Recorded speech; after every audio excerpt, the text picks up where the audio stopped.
Hello friends, welcome back to dolls vlogs. నేను రీసెంట్గా అల్హుటా caves అనే ప్లేస్కి వెళ్ళాను. ఈ ప్లేస్ వచ్చేసి నిజ్వా దగ్గరలో ఉంది. మన మెయిన్ మస్కట్ సిటీ నుంచి కనుక కార్లో వెళ్తే 3 గంటల వరకు పడుతుంది.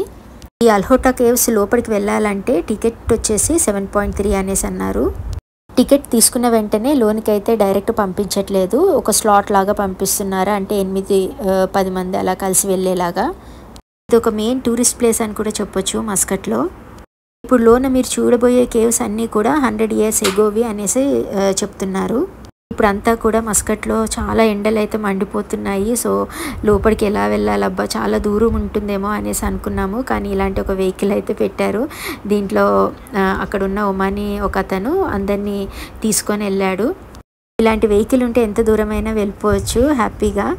కాకపోతే అక్కడ మెయిన్ రిసెప్షన్ దగ్గర నుంచి ఈ అల్హుటా కేవ్స్కి ఎగ్జాక్ట్లీ మాకు వచ్చేసి 2-3 minutesలో వచ్చేసాము. చాలా త్వరగా అయితే తీసుకొని వచ్చేసాడు.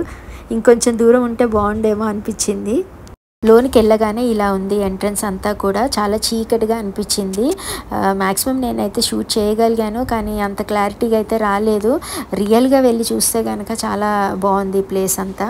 చాలా హీట్గా ఉంది కదా బయట అంతా. సో లోపటంతా కూడా అట్లాగే ఉంటుంది అనుకున్నాను కేవ్స్ మధ్యలో అంటే చూస్తూ ఉంటే. కాకపోతే ఇక్కడ అంతా కూడా వాళ్ళు ఏసీ అవి సెట్ చేశారో ఏమో, కానీ చాలా చల్లగా అనిపించింది. చూసినంతసేపు అయితే చాలా ఎంజాయ్గా అనిపించింది. అక్కడ మనకు కావాలంటే ముందుగానే ఇక్కడ ఒక గైడ్ కూడా ఉంటాడు. సో అతన్ని మనం బుక్ చేసుకోవచ్చు. సో మొత్తం ఎక్స్ప్లెయిన్ చేస్తాడు. ముందంతా బయట ఎలక్ట్రిక్ ట్రైన్ ఉండేది, కానీ మేము వెళ్ళినప్పుడు అయితే లేదని చెప్పారు. చిన్నపిల్లలు కనుక ఉంటే వాటర్ బాటిల్స్ ఇంకా ఫుడ్ ఐటమ్స్ అవి తీసుకువెళ్ళడమే బెస్ట్.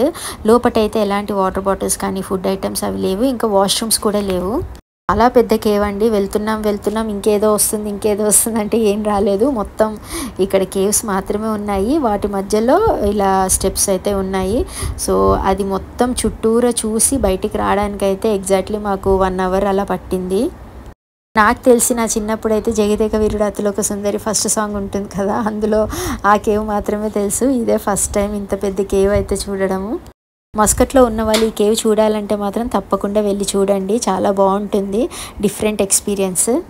చాలామంది అడుగుతూ ఉన్నారు కాస్ట్ ఆఫ్ లివింగ్ గురించి, ఇంకా జాబ్ శాలరీస్ ఎలా ఉంటాయి, ఇంకా మస్కట్లో ప్లేసెస్ ఎలా ఉంటాయి, ఇలా బోలెడని క్వశ్చన్స్ అయితే వేస్తున్నారు. అవన్నీ కూడా మన ఛానల్లో నేను అన్ని వీడియోస్ చేసి పెట్టాను. ఒకసారి చూడండి, మీకు కావాల్సిన ఆన్సర్స్ అన్నీ కూడా దొరుకుతాయి. Thank you so much for watching. Bye bye.